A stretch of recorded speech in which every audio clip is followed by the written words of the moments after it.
Takže, čo dnes robíte? Planetnej systémy. No a aké pomocky na to potrebujete?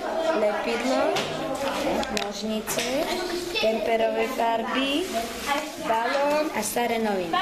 Dobre, ďakujem. A akú planetu ste si vybrali? Venušu.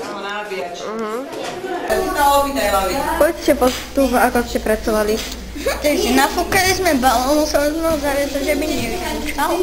Potom sme museli natrhať noviny a na balón dať lep a prilepiť tam tie noviny.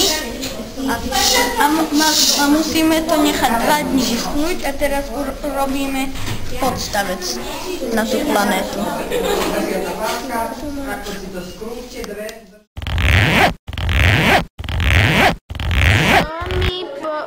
Čo mi povieš o Saturne? Je tiež obrovská kvapalinová gula, vraky má zakryté zmrznutou vodou.